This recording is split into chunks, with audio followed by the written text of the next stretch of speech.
আসসালামু আলাইকুম প্রিয় দেশবাসী। আমরা অতি কষ্টে প্রবাসে আসছি।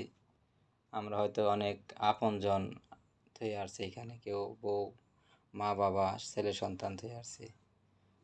আমরা যে কত কষ্ট হয় শুধু আমরাই জানি, যারা প্রবাসে থাকি তারাই জানি। আমার এই যে ভাই একজন পরে 2 দিন ধরে অনেক এখানে অনেক নাজেহাল অবস্থায় ছিল। তারপরও কী করার, কিচ্ছু করার নেই। অনেকটা টাকা দিয়ে আসা হয়েছে এখানে। মূলত আমরা সবাই গরিব ঘরের সন্তানই।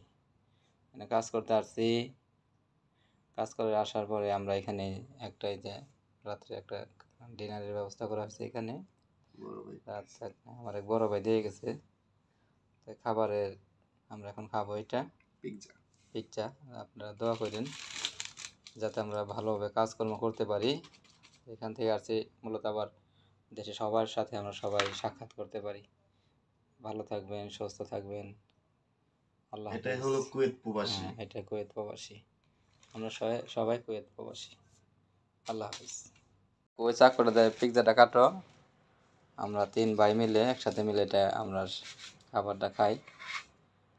যে আনছে আল্লাহ তাকে তুমি অনেক অনেক ভালো রেখো, তাকে অনেক আয়ু দান করে দিও। তার স্বপ্নগুলো পূরণ হোক ইনশাআল্লাহ। হ্যাঁ হ্যাঁ হ্যাঁ। বহুকুল অনেক আছে দেশে, সহি সালামতে যেন যেতে পারে। হ্যাঁ হ্যাঁ হ্যাঁ।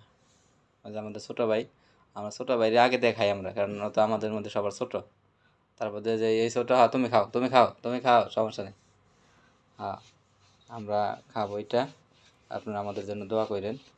ভালো থাকেন সবাই। আমাদের কুয়েতের পিৎজা অনেক সুস্বাদু। অনেক সুস্বাদু। বাংলাদেশে এটা পাবেন না কখনো। খাইতে হলে কুয়েতে আসতে হবে। কুয়েতে আসতে হবে। ওকে, ধন্যবাদ।